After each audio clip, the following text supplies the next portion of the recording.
to Two Wise Girls. I'm Mandy. We have Shannon, my regular co-host, and today we also have our friend Jean. Um, we are we're doing a little episode here because we've had a lot of fandom topics come up recently. Everything from going back to like Christmas and Stranger Things and Percy Jackson still airing, to more recently we've been talking about like Gabby Hanna's fandom and how things are going with her back on the scene, how things went back when she first kind of had problems with her fandom. So yeah, we've had all these topics recently, and we thought we'd have Jean on because she's someone who likes to talk about fandom dynamics, power and authority within fandoms, or especially some of the things that I've loved her content on. So yeah. Jean and I have both been in fandoms for a long time, Hey. and that there's definitely been a change, a shift, where people are becoming obsessed with being right. Mhm. And all the problems you see basically going on right now, whether it's like the psychotic pro shipper Yeah, and anti shipper thing, or fan fiction being like sold or published, or the conspiracy theories, or people in fandom just like arguing with each other, it's all from that idea that that's what it seems like, is that everyone wants to be seen as like the authority. talked a little bit because this has come up across fandoms, of people arguing about who's what is right, what is canon, and I think like a lot of these arguments, especially this desire to be right, which includes the desire to have the thing you like Mhm. not be problematic because it is a symbol of you as your personal identity. So like if somebody calls out or critiques things about the stuff you like, then it's a personal attack on you. That's all coming, I think, from the same place, which is we're in a time where things are very unstable. Mhm. The world outside of us, politics, school, people's daily lives, economic, those, everything is and unstable isn't the word I'm looking for, but it's like there's not a lot of things that you can depend on. Everything is just so not concrete, not reliable.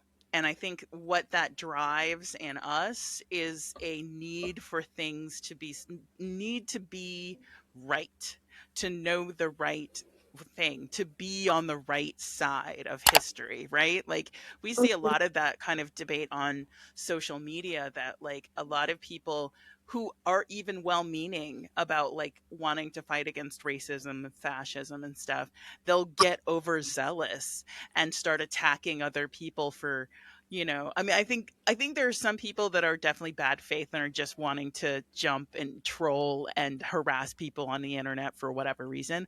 But I also think that there's a lot of very earnest people, especially younger people, who really like they feel helpless in their daily life. And I definitely think that this is something that survivors are really vulnerable to, is that if you're in a situation where you can't control anything going on or being done to you, you may get a sense of, at least I can do this, like a very temporary, if like not real sense of justice, but you might get kind of that catharsis if you go on the internet and call somebody a PDF file because they wrote fanfic about fictional characters that are kids, right? Like I think those types of interactions are coming from a desire to not not just be like superior to people, but get a sense of control and a sense of justice, that like at least this is right, like at least we punished this person, even though I Mhm. can't punish the people who hurt me, or I have now projected onto strangers on the internet that they are now like the person who hurt me, and so then I'm going to go after them and be as mad at them as if they had done this to me, which I think is what's happening with Mhm. a lot of these discussions and dogpiling for whatever reason, be it a disagreement about a ship or be it a disagreement about a book review. Like, people are taking these things very seriously, and I think that definitely, like, that's where I like give grace to people, especially if I don't know if they're a kid or not. I'm like, I'm not going to just assume bad faith on the part of somebody who may be a minor and may, have gotten caught up. Like, I think I sent you, there's like one girl, it was a while ago, on TikTok. She's now an adult, but she talked about her Mm-hmm. experience of being somebody who harassed other people and got caught. I may have been like a pro shipper, anti shipper situation, but she talked about how she got caught up in it and essentially, to some extent, not abusively, but got groomed by adults who were like, yeah, this is what, this is how we do this. And like, got swept up in doing this type of behavior to some extent because she thought that was the right thing to do, and that it was a way to get acceptance in this group and to feel like, I'm doing the right thing, I'm right. So there's that, but there's also people Mm-hmm. who will fight about, book accurate, Yeah. historically accurate. Like, there are people who are good faith about those things. Like, there's definitely a difference between a historian having like a very thoughtful discussion about the choices of costumes in Christopher Nolan's Odyssey, Hmm. and saying like, this isn't what that looks like, and why is it all so drab, and like, having those conversations about what's happening there, and someone going, that's not historically Mm-hmm. accurate. and, and then getting upset because it's not historically accurate for Helen of Troy to be black. Like, those things, right? So there's obvious bad faith, but then there's also people who Mm-hmm. just want to have a reason to, like, I don't like this thing, oh, it must be because it's not historically accurate. Like, there's a, like, I would love to have a larger conversation about how so much of the visual representation of ancient Greece is always so drab and colorless, even though it's not historically accurate to the actual culture, because what those visual Mm-hmm. representations are of Victorian England's imagining of what Greek culture was like. And especially right now, a lot of it is a reflection of fascism Yeah. and the idea of stoicism being back in Serious. fashion because of fascism. And things can't have color because we're serious and we're the military and and right, this Mm-hmm. is one of the things I love about the Percy Jackson show, is I'm like, it's so colorful and bright, and like, even though it's modern day, it feels like unlike any type of like Greek representation we've had, yeah, Mm-hmm. visually on screen. When the British went to Greece and Rome and stuff, they found all the things that were colorful and gaslit themselves and told themselves that actually everything was white because they thought it should be, and because they don't have any personalities and don't want anybody else to. And so they convinced themselves that there weren't actually any colors there and painted over a lot of that stuff. And if they didn't paint over a lot of that stuff, they just told themselves that it wasn't, until like many, many, many decades later, people re-looked at it and was like, no, what are they talking about? You can literally see like the different colors of the paint still on here. They were very colorful and vibrant because they didn't have their soul sucked out of them by living in England. I don't know what happens when people live there, but they're very unhappy people. And they just, I don't know what happens. Who knows what happens there? But that is like a thing that they did. Going back to like the insecurity that fuels this desire to feel right, or at least to have something that is tangible, like a black and white yes or no. What's, to some extent, what's different is that so much of our culture has commercialized everything, in that same way, much like commodifying fandom. Is everything is a product, and it has to be sold, it has to be marketable, and to some extent a consumer does not want nuance, they want reliability and consistency. And it's the McDonald's bathroom thing. Like, Mhm. or, I'd say at the McDonald's bathroom, but it's the bathroom and it's also McDonald's. Wherever you go in the world, McDonald's is McDonald's. And so people who, even when they travel to other countries, they will go to McDonald's because they know it and it's reliable. And I talk about like the bathroom thing was when I was pregnant and traveling, I knew as long as there was a Starbucks nearby, I knew there would be a clean bathroom. Can't always say that about McDonald's, but the Starbucks bathroom, and when you're pregnant, you got to pee a lot. Yeah. So like these are things that we think about as like I need a bathroom to be reliably clean to use it. But that doesn't mean that everything should be like a bathroom, because like books don't need to be reliably definitive, and they can be messy. That in fact it's better if they're messy, and it's better if there's different ways to view these things. Like I think a lot of the people claiming that there's a literacy crisis, a media literacy crisis, is I and I'm not the Mhm. first person to say this. I don't think it's a media literacy crisis. It's a pseudo intellectualism plague. A lot of people want to feel like they're an expert. They present themselves as experts, but they don't actually know how to Yeah. engage with stuff critically and accept like the fact if you have to be right, you are wrong. Straight up, especially when it comes to media and art. Insisting that there's only one right answer is the only wrong answer. And that's one of those things that as we were talking about part of the commodification of fandom is how many things that used to be created by fans just for the love of the game are now just extensions of marketing for different things like TV shows and movies. And I talked about how I hated The Talking Dead, which was the post show slash podcast, I think, too, for The Walking Dead, because it felt like it felt what it was a marketing tool. It was doing like it was not actually fans. I mean, there to some extent, there are some good people who did a good job, and now I'm not going to remember her name, but there was definitely one lady on there who always had really interesting things to say, and she felt like a real fan, and I'm not going to remember her name, but for the most part, a lot of those official podcasts for, The Last of Us, the official podcast for these things, all these different things, they're just marketing. And I don't care about marketing. I want to know somebody else's perspective on the piece of media.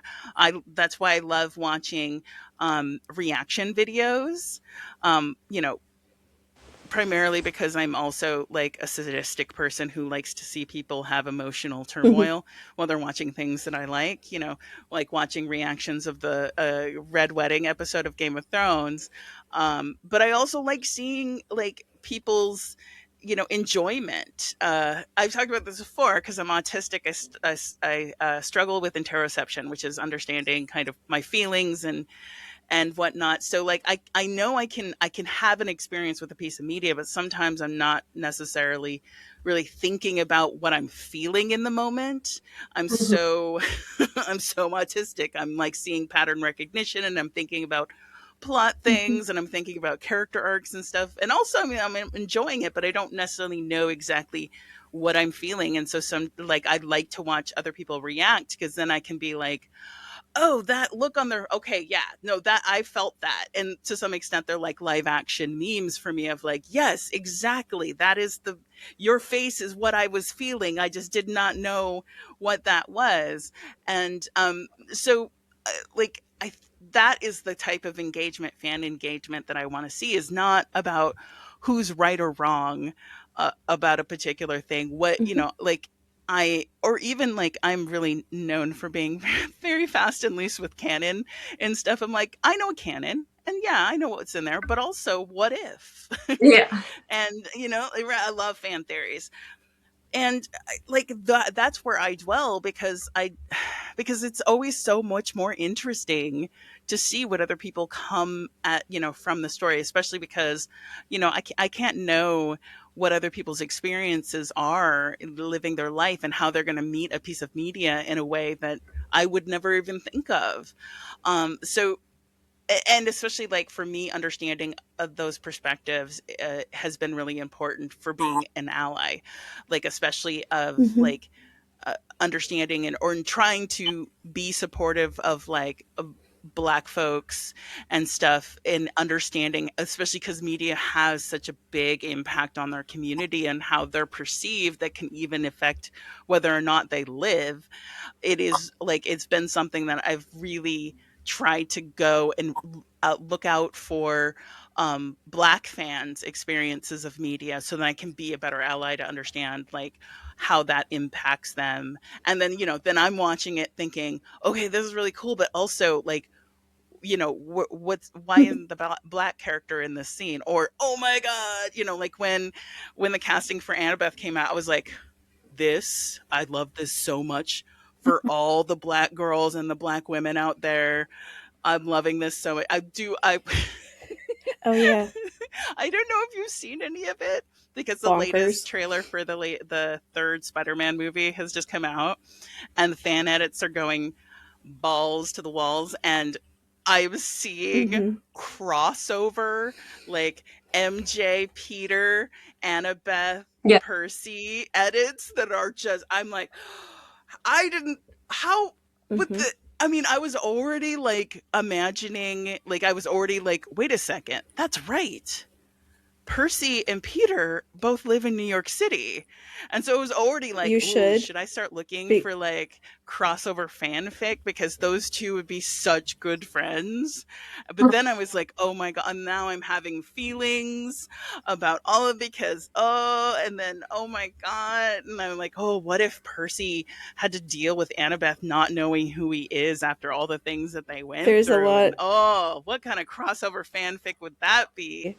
fanfic. I've read some of them being I friends need, when they were in New York, and that neither one of them knowing that the other one had powers or anything, kind of thing. Like they were friends when they were younger, and then they meet up again when they're older, and they're like, "Wait, this is you, and this is you." Like that's a whole. I oh, don't even that's care even that much about better. Spider Man, but I I um I read some of those, and they were really cute because Peter and Percy would be best friends forever. They honestly would be. They just from what I know about Peter Parker, they would be so sweet together. Right? No, absolutely. We've talked about this Hmm. before of that like like Percy is in that category of characters that I put like Steve Rogers in, of just like genuinely a good person. Like a good person that you feel like, am I good? Like when you try to like compare yourself to them, Hmm. cuz like right, and also like that level of never giving up even when like other people would give up.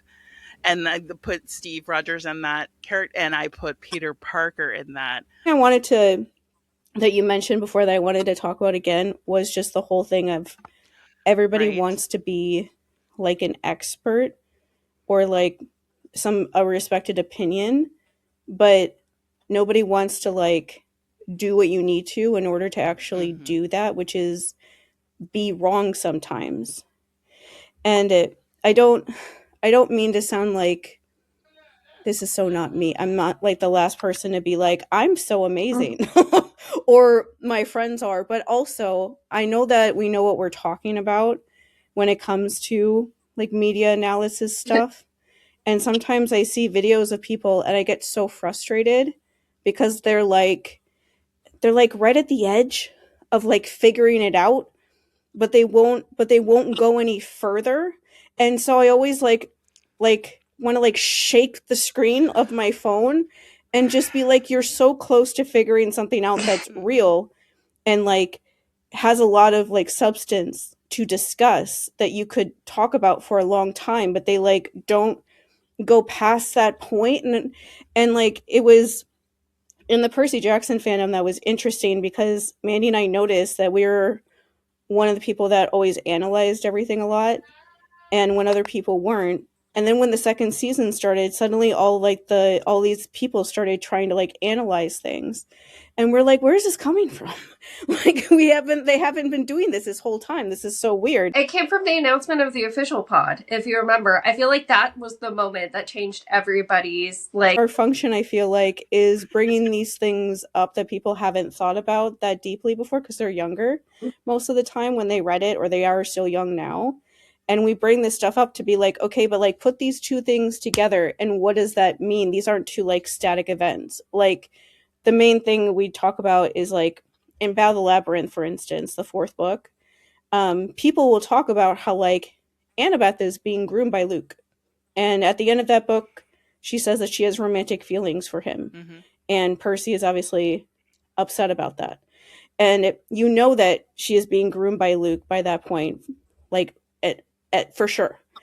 And then they talk about Rachel, and they talk about Percy and Rachel. And I'm like, bring these two things Mhm. together. Bring them together.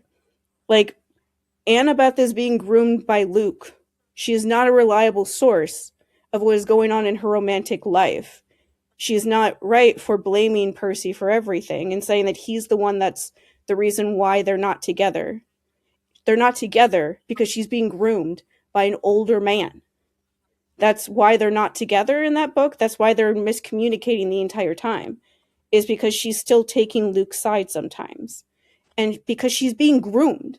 If you recognize that she's being groomed, you have to actually think about what somebody who's going through that would act like. And like somebody like Rachel brings out her insecurities of losing Percy because of her Mhm. doing things that she normally wouldn't do because of Luke. But like people don't bring those two things together. They keep them separate and act like they don't influence each other. And I'm like, but that's not how people act. That's not how people, we don't do that. Like you get affected by everything. You can't, you do. And so it's just stuff like that where like I want them to think about this stuff more like that. But a lot of like the prevailing thing in like fandom over the last few years is to like want you not to. Like that's the only way I know how to put it. Like the big fans in the past used to be people who would like challenge me and would come up with like plot ideas or analysis or whatever that I never thought of before. Like way back when I was in high school, when I was the main fandom I had then was Harry Potter. There were so many Harry Potter fans that came up with so many theories that I had never even thought of before. Like there were so many theories just about the idea that Ron might die because of him screwing over Percy. And that was before we knew that he does it again in the last book. And Mhm. so there's so many theories. I was like, something has to happen to him because of how he turned against Percy, how he turned against Harry in that book. And there's just so many theories having to do with Voldemort and Harry and things that were way more complex than actually ever happened in the books. And things that I never even thought of before. And I was like, this is so cool. This is so interesting. Like Cassandra Clare was like a big name fan back then, like ignoring how she was, but pretend like you don't know what she did to Harry Potter fans if you don't know. But she was a big name fan because she was writing a fan fiction that she was plagiarizing that nobody realized at the time. But still, that fan fiction was interesting to people. My favorite fan fiction writer that was also a big name fan at the time was writing a Harry and Hermione story. And so the big things in the past used to be things that were not canon. You used to be seen as boring when you liked things that were canon. Like that was usually the boring option because a lot of times, sometimes like the ships or whatever I liked tended to be ones that were more canon, or like friendships like Harry and Hermione that are canon no matter what. And I was seen as like boring for liking something that you knew for sure were in the books and you could read at any time. Because back then it was about just like having fun with ideas and about like sharing them and seeing what people could learn. But you have to like be willing to share what you think and be wrong. And I feel like a lot of times the analysis people do now feels like, to people like us, like frustrating because we want them to go further but they just like won't, because they're afraid of being wrong. They're afraid that if they say something and it doesn't happen on screen, that they'll lose all of the like cred that they have in the fandom. And so even when they are wrong, they try to gaslight everybody into believing that they're not wrong. And it's just like it goes in this huge circle. Like it's fine to be wrong. Like I say this all the time. Like I don't think that anything we think is actually going to happen. It's really fun when it the times when it does. It's really exciting, but it's not. Most of the time fandom stuff is just, it's more about us talking to each other, or at least it's supposed to. Mm-hmm. But now it's become this like weird relationship with the production itself, that like if the production doesn't do what you want, then you have to find something wrong with them in order to justify why they didn't do it, when it's just they just didn't want to do that story. But it's become something like that, and I want to blame CinemaSins. I want to blame them because I blame them for so much, but I feel like it did start there. The Star Wars movies were coming out, that people had this anxiety, like palpable like anxiety in the fandom, for every time they would put out a review for the first two movies at least.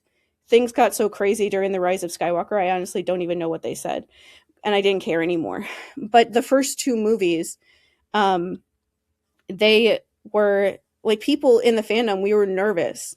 Like we liked the movie. We loved the movie, but we were like nervous that CinemaSins video would find all these things wrong with it, and like we would look stupid for liking the movie or something. And it's like their opinion of this thing can't change what you actually think about it. Like somebody else's opinion can't do that. It can't do that unless you're worried about being seen as like somehow making a mistake or being wrong. But that's what CinemaSins has become, and then all of these like Gamergate bros just like exploded out of them. That is how that is like the relationship they have with the whatever they're talking about. Is they think if they find these tiny little clues, they can like find them all, mash them all together so that it will be whatever they want it to be. And then if it isn't, then they work backwards and find something wrong with the entire thing to say that it lied to them, and that they were right, but the production just betrayed everybody, and that's why it didn't work out the way that you want. But then also at the same time, when productions actually do things like that, they refuse to acknowledge that they did. When it comes to characterization, I'm thinking of Stephen Bucky in Marvel right now. No matter what you think about that, like if you wanted them as friends or any or like romantically, it does not matter. Those two characters had like the most love for each other. Period. Their entire story was about them. That's it. That's Steve Rogers' entire story is about Bucky. He becomes Captain America because he finds out that Bucky might be dead and he needs to go and save him. Before that, he was just being, a dancing monkey for the US government. That's literally how he describes himself in the first movie. Everything he does for Bucky. He blows up the entire government in the second movie because they hurt Bucky. He turns against all of his friends and takes a stand against Tony wanting them to be hitmen for the government because they're trying to kill Bucky again. And they know that, and he knows that they know that that Bucky never did anything. And he's willing to do whatever to defend him. And then suddenly in the last movie, every other like duo of characters, even if it's not romantic, like Peter and Tony, for example, they all get a reunion scene. Steve and Bucky are the only ones who don't. Bucky was the first one who was dusted in the last movie and died. That is how you figured out what was going on. He says Steve's name and it's just gone. And then in the last movie, you don't get a reunion scene. They barely speak to each other. The only thing you have to go on is literally like Sebastian Stan's face. He just like made up like context by being a good actor in that scene, but in the script there was literally nothing. He just like leaves Bucky behind at the one time in their life when they could finally just like relax for the first time since World War II and just figure out their lives and what they want to do together. Like I am, and so many people afterwards still try to gaslight anybody who's upset about that and says like, "Oh, you just don't understand Steve Rogers' story." And I'm like, I'm pretty sure that if Steve Rogers can go back in time and know that his best friend is being tortured to the point that he has no memory about who he is every single day, that he's a disgusting human being. And I don't want anything to do with him because that is a horrifying thing to do to a person.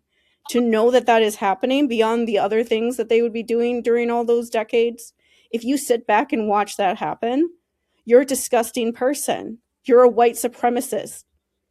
And Steve Rogers very pointedly punches people like that in the face. I hope that they kill Bucky off in whatever next Marvel movie he's in so that I can be free.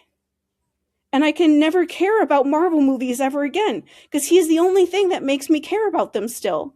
Like, there are other characters I probably would enjoy, but I don't trust any of them because he was my PTSD like person and they screwed him over more than anyone else. And this is the sad fact of where we're at with the commodification of fandom is like you don't even know if a fanfic writer is somebody who's just planning to publish whatever Yeah. fanfic's going to get a million hits in the fandom. So like I could tell you tales because I was in the trenches when 50 Shades of Grey was being published.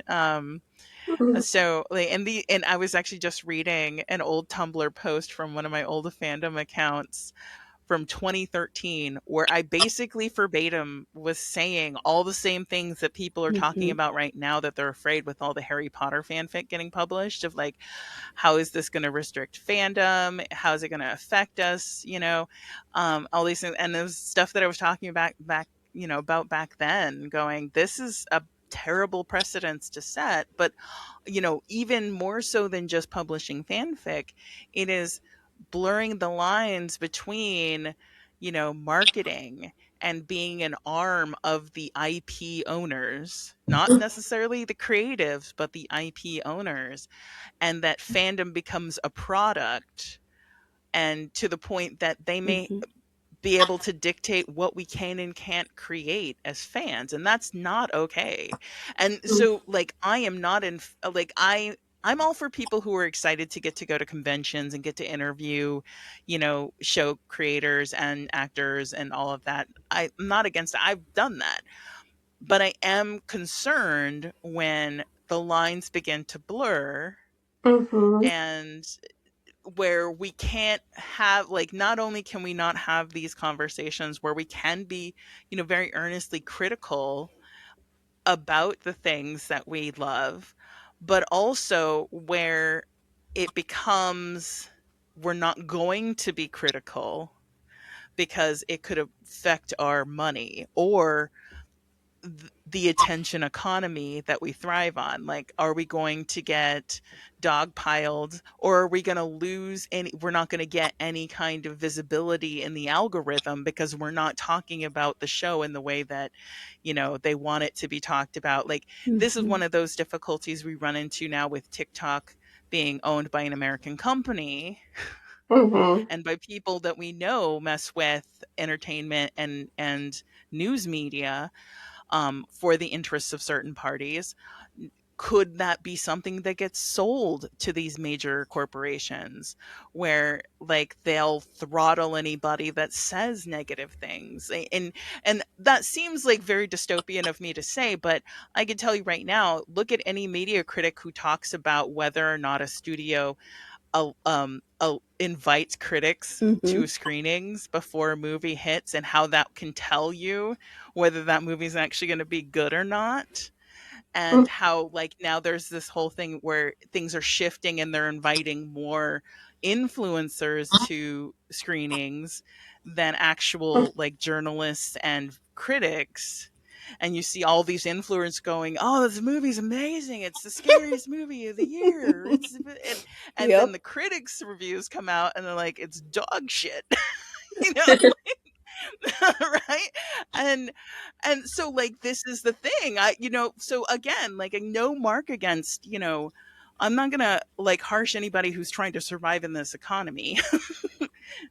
like an influencer's got to influence. They got to do, the things they have to do. But it just is something that I take into account when I consume their content. But also, as these spaces for like earnest fan interaction get overtaken by marketing and by selling products, including selling your own self as a product to be, a marketing, an arm of the marketing team, it becomes really difficult to find a space that we can continue that type of fandom legacy, like you talked about, where we could imagine, you know, alternate universes where Peter Parker and Percy Jackson are best friends, or that we could talk about what are the parallels between those two characters and what are they saying about, you know, uh, adultifying children, and how that is an extension of abuse and neglect, Mhm. or, part of the process of grieving the loss or absence of a parent, Mhm. and how the two characters are kind of exploring those things, right? Like, that's the thing, is like, I was when you were talking about how frustrated you are with not seeing people make those connections, and how you remember what it was like growing up in the Harry Potter fandom Yeah, and other I fandoms. know. I was like, how do I say it nicely that you are now the fandom elder?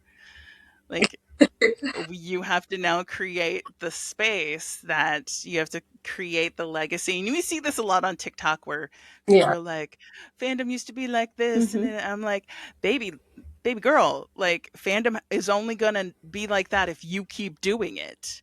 Mhm. Like, you have to keep it going. That's how it happened. Like, the people who Yep. taught you are now working 5 jobs and trying to keep their kids in school. Yeah. Like, they don't have time to write Mhm. 200,000 word fanfics right now. They are trying to plan out their retirement. Right?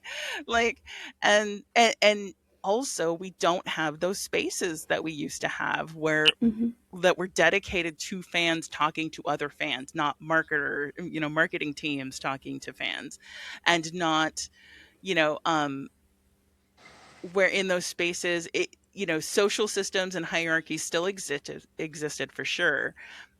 But how they exist now is even more reinforced by inequitable systems, Mhm. right? Like, we know that, younger white, you know um creators are always going to get more, attention. And that's going to get them more attention from the algorithm and get them more engagement. People are going to see them most often, and so they're going to be somewhat setting the trend of conversations. So, like, the fact that you guys do have a foothold to be able to create a space where fandom is still functioning like a fandom, Mhm. like, where everybody's a fan, nobody's a big name fan, although we know that that exists, but in a space that you create where everybody can talk about these things, and it's okay to be critical of, an adaptation. Because Yep. that's the thing too, is like, whatever the show does, the books are still there, Yeah. and whatever criticisms we have of the show, the books are still there and the show's still there. We're not getting it canceled. Like, a couple of people talking about, some, issues they may have with, like, the season finale and No. stuff, which, I do. But um that's not going to get the show canceled. I don't have that power. And in fact, the like, discussing these things make not only for better fandom, interactions and stuff, but it makes us all, like, better people, because we're connecting with other people and we're thinking critically. And if people really do believe that there is a, media literacy crisis, which actually, I think it's definitely much more pseudo intellectuals, people who think Mhm. they're intellectual, but they're not. They're just trying to get a YouTube channel going. But like, if people really do believe there's a media literacy crisis, that means it's even that much more important for us to foster conversations where everybody can talk about what they think about media, the way they read something, and to understand that again, there is no right answer. There's definitely, I could make an argument of like, I think I interpreted this as this based on these things and these context clues in the text, but it doesn't mean that there's not room for other interpretation. Force Awakens. Mm-hmm. There are so many things that you could very realistically criticize about that movie. Like, the whole, like, where did Poe go when the ship crashed? Like, why did how'd he get picked up and they didn't see Finn? Like, and of course, we, if you know. Oscar Isaac had just done a movie, I forget what the movie is now, but it was a sci-fi one that was nominated for awards and stuff. Mm-hmm. And oh yeah, that's it. And his character in that dies early on.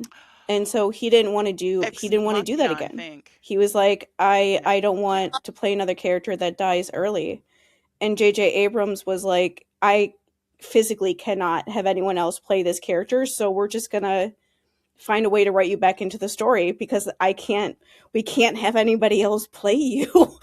It's difficult being in like the position where you're right now, where we're trying to do that, because people get really angry at you when you do.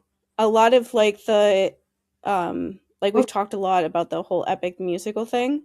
Yes. But do you know how many times people said to me, "Oh yeah, that song was in there because that's how that happens in the original Odyssey." And he does that in the original Odyssey, and so he had no choice but to write it that way. And I was like, what about all these other things that he chose to change? Well, he and it was just like literally like the surface level thing of this is just how this is supposed to go, because I refuse to believe that there's any other way this could go, because if I do, then I have to wonder why he chose to write it this way.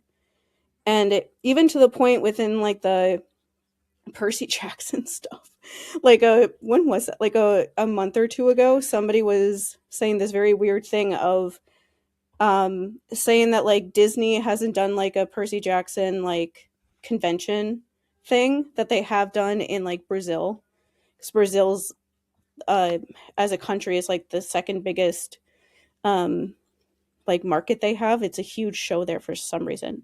That's fun. But anyway, and so he was saying like, oh, they're not doing that here because the United States like sucks basically. And I was like, I don't think that's why that is.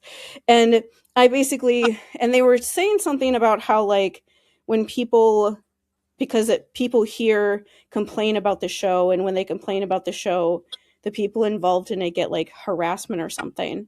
And I was like, listen, the Star Wars fandom was committing literal crimes against each other.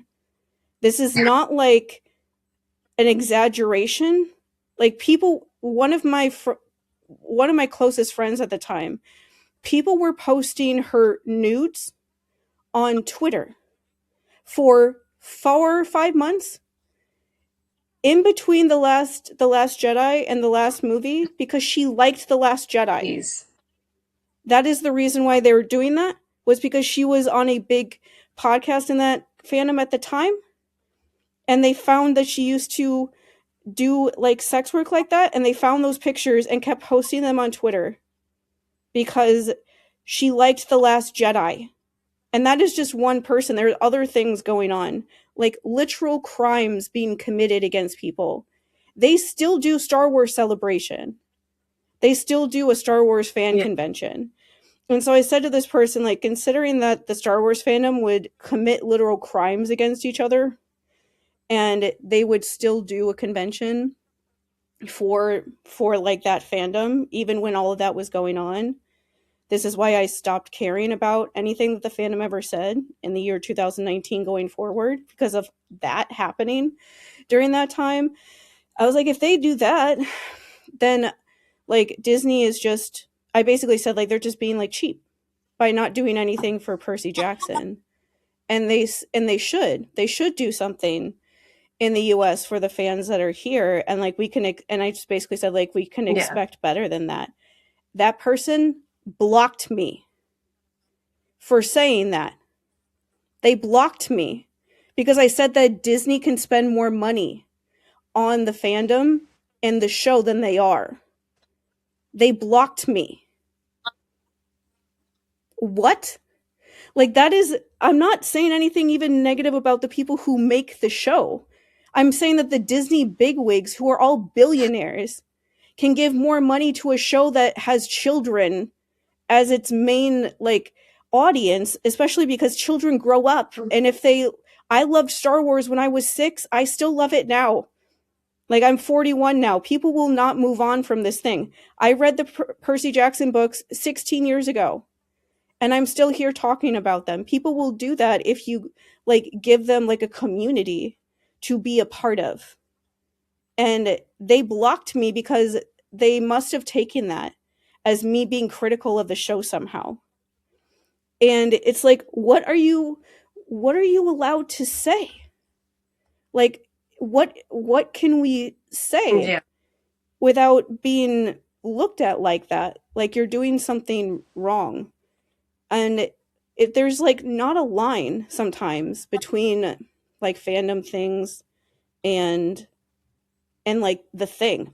Like, the production, basically. Like, Mandy, you brought up Buffy and how did you want to talk about how, like, they handled Spike really badly? Well, I saw. So I had seen something earlier this week, and it was that a lot of how Spike was written was a response to fandom, and that it was, like the writers at first didn't want people to like Spike, and so they kept trying to like railroad him into being worse and worse, and then for some reason people still loved him, and so he's still a fan favorite even now. Um, I don't love the I don't idea that either. fandom can push productions either way, to be Yeah. honest. Yeah, I had a look on my face because Buffy fandom is one of my fandoms that I wasn't like like a person known, but Yeah. I knew a lot of people that were very big in the fandom, and I watched all that go down, and per usual, I don't know what it is, but like Mm-hmm. I was shipping that before, and I don't say that in this kind of way, but I was shipping that before it was popular. Same thing with the Raylo. Like, I had written fic and was shipping it from the first movie, and then when and this invariably happens is when like a large amount of people, again, it's not because it's cool that I don't like it, Mm-hmm. it's just it ends up inviting so many people who see it differently than the way that I did. With Raylo, I remember seeing you on Twitter in, like, 2016, 2015, after the movie came out, when people, the like, the name that Raylo fans gave themselves was trash. They were like, we're trash because we know we're trash for liking this thing. We know we're not supposed to like it. In the, like, the context of the story, like, we would never, they Yeah. were all saying, like, we would never want to see this on screen. But this is just, like, something fun to engage in because we liked the actors' chemistry in, like, the scenes together. And they just, you guys all acknowledged that. And then some fans started talking about how they were, like, trying to take it seriously. And then Ryan Johnson happened. And the way that like happened was that Hmm. when The Last Jedi came out, we saw what that was. But in the after effects of The Last Jedi, the only people he would interact with on Twitter were Raylo fans. Um, the only people he would like tweets by them. He would like respond to their tweets. Lindsay Romaine, who I still think inside my head is called Lindsay Lettuce because I hate that woman. She's the one who started the racist campaign against John Boyega. She started the whole thing against him when the last movie came out. And so I already hated her by that point because she had spent 2 years trying to like gaslight herself Yeah. into believing that Raylo was like the thing you're supposed to want, and wrote like, I will never forget the day when, like, people in the after effects of that movie, we didn't know, like, this is kind of shows like how when the production like kind of goes over a boundary into like fandom spaces, how it can like influence everybody else and cause a lot of chaos. In the after effects of The Last Jedi, most of the fandom was like, Kylo's obviously the villain. He's literally written that way. The movie ends with him saying incredibly abusive things to Rey, that people who are in abusive situations hear people talk to them that way. And so like that has to be what he meant, right? That he's abusive, because what else could you think but that? Because that seems like the thing that they're doing on screen, right? But then the Raylo fans would like literally fight people if you on Twitter, if you just use Kylo's name, they would just show up in like mass numbers and start yelling at you if you said that like out loud. And it was this very weird dynamic. But most of the fandom felt like, we know that we're likely correct in this idea that this is likely where the movies will go, that he's the villain, and that we were supposed to think that in The Last Jedi.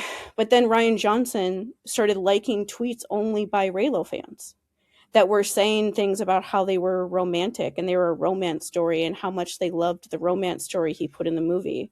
And it made people look at that like, wait, what? Like, what do you mean? And we were like hoping that he was just like being nice to like these younger people some of the time that were like probably tagging him in a lot of posts and stuff.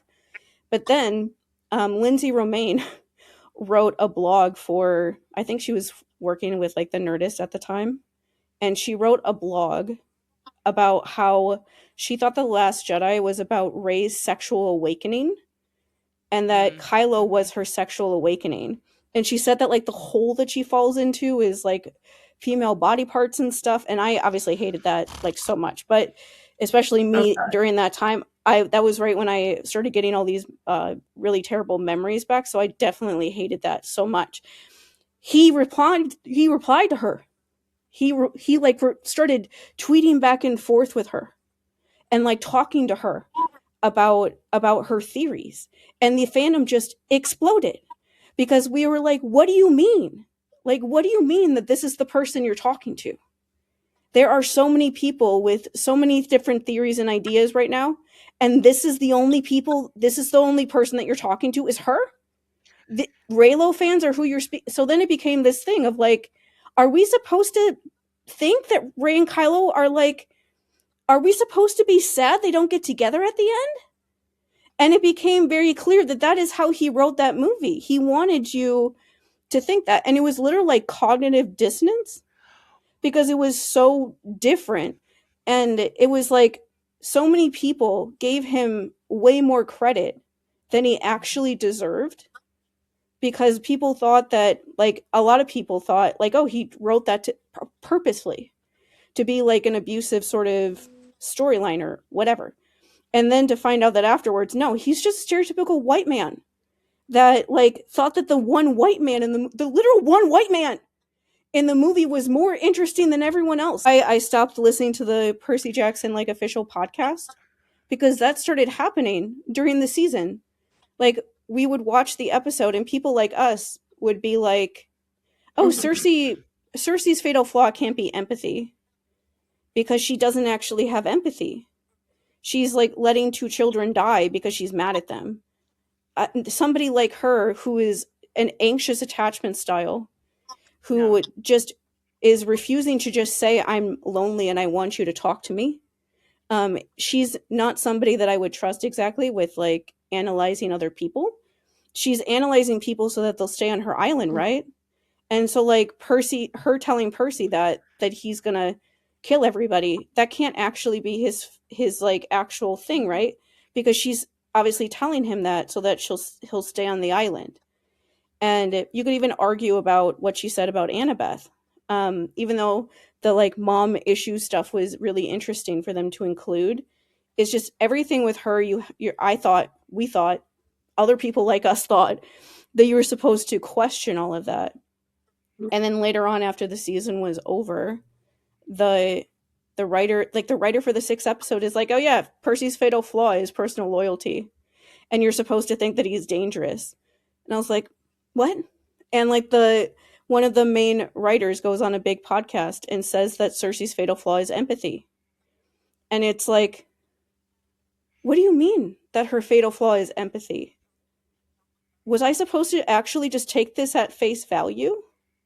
And it was literally for like a month after the season was over. I was like, I think I gave these people more credit, that they're actually better at their jobs than they actually are. And I don't mean to sound like mean when I say that, but genuinely, most of the things that we were saying when the season was on that we thought they were doing, they were not doing. They were doing the surface level story. And we were looking for deeper things. And because of how fandom is, we still like talk about those things and ignore those things. Like, I don't care. Like, we don't care. Yeah. Like, what the show says is happening. We don't think that that is Percy's fatal flaw ever. I will never think that Cersei was right about anything that she ever said, among other things that happened in that season. I won't, and we won't. Mm-mm. We can still do that because it's still a work of art Mm. and you can decide what you want to feel about it. But it is like a weird cognitive dissonance thing when you're in a fandom and you hear the people who made the thing say something that is so different from what you thought about it, that you literally have to sit there and like be like, huh?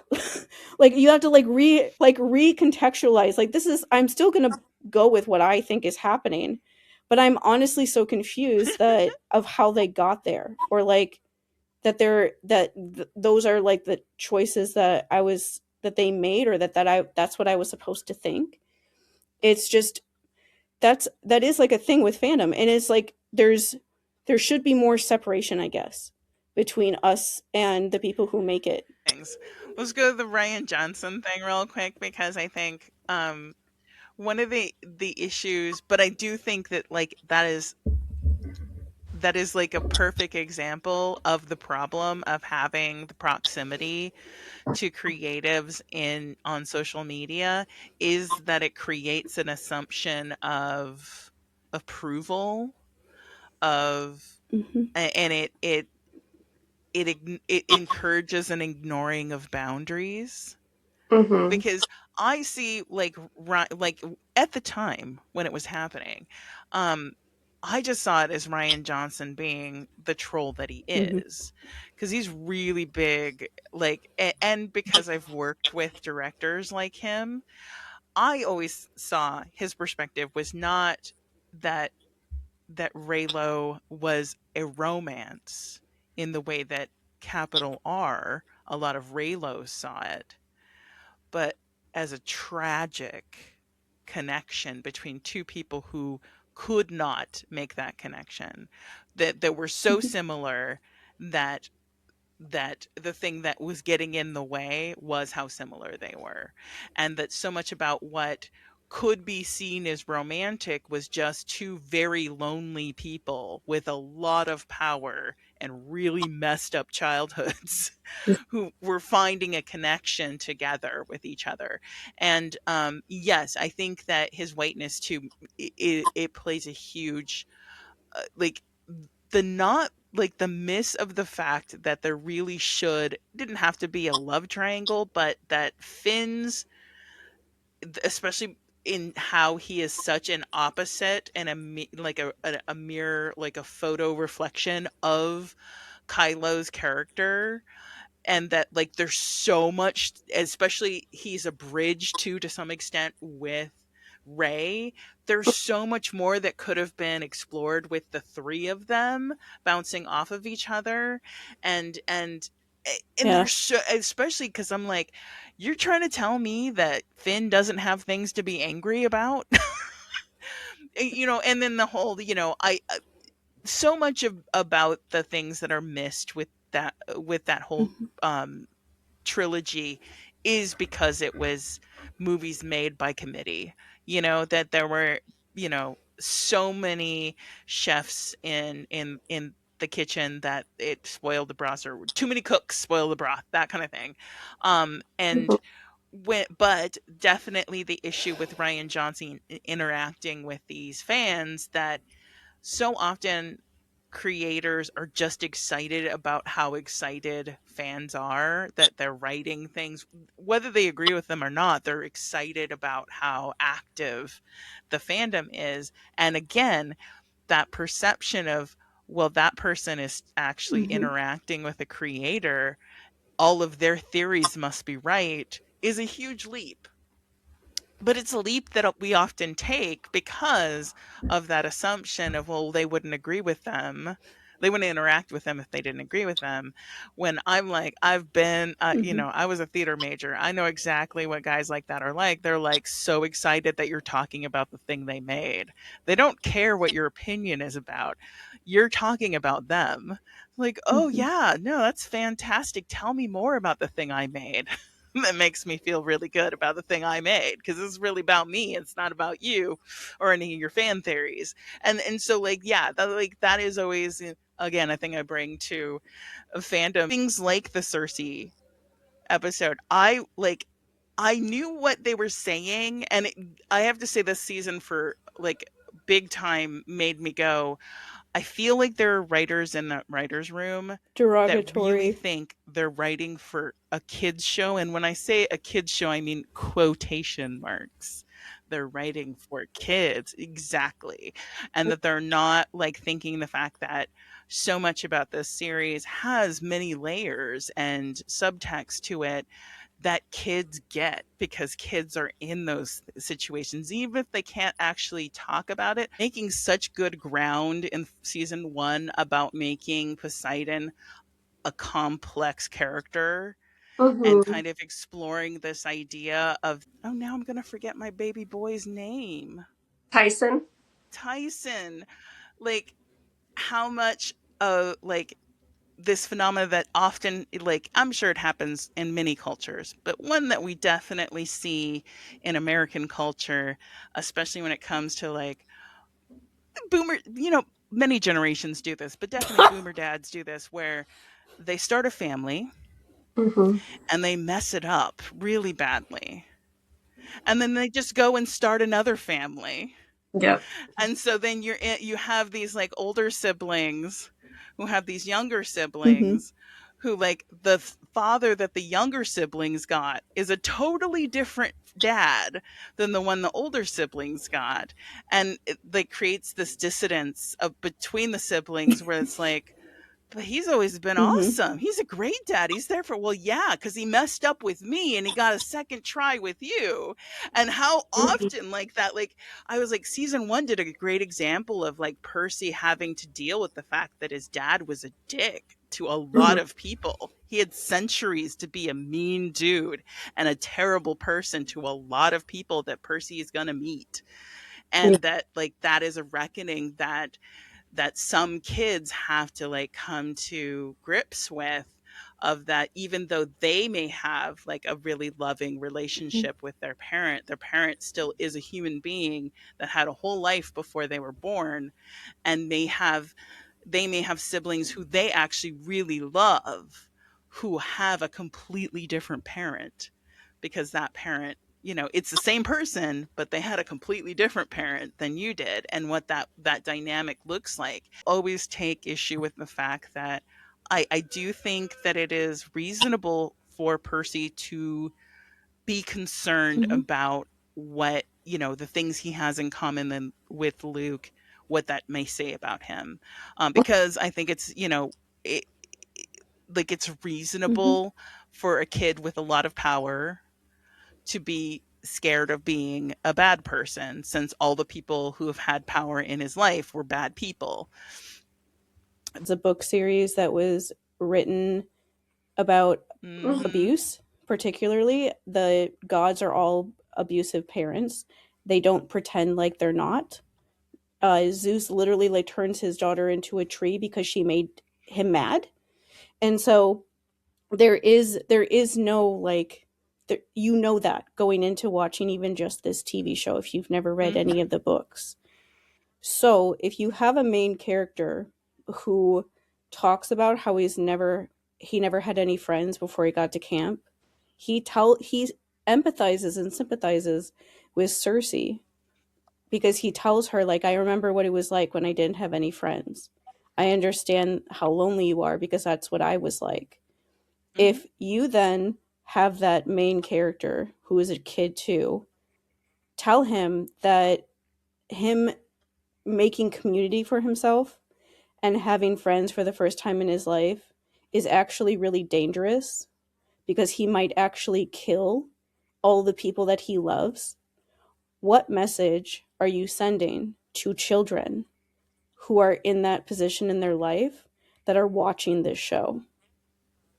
I feel like it really is like a shortcoming in the writing of there are ways that you could have explored, like I said, Mm-hmm. like Luke is really a really good allegory for a school shooter and a kid that decides to make the wrong choice, has goes through a lot of the same type of things that Percy goes through, but Percy chooses to be even more um thoughtful and caring about people and about taking care of people and not, not hurting people. And Luke Exactly. goes the opposite way of like, I'm going to care only about me and the people I care about, and I will sacrifice everybody else in order to get that and ensure it. And I think that it was definitely a better, more nuanced way to explore how those similarities between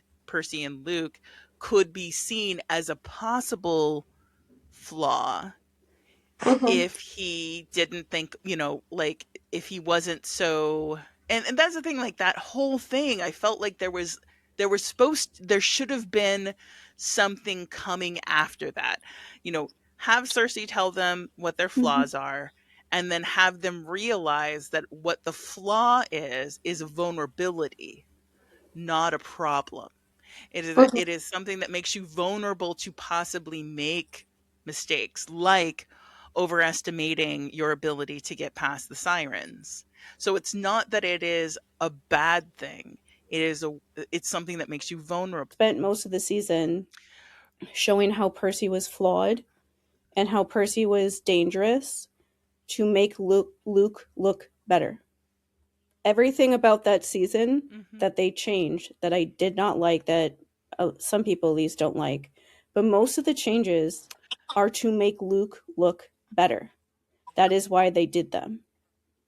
If you focus on like Percy's dangerous and he's willing to leave Annabeth, he's not willing to leave Annabeth's dead Yeah, rotting and I carcass think on this island, and that means that he's a bad, dangerous, bad person.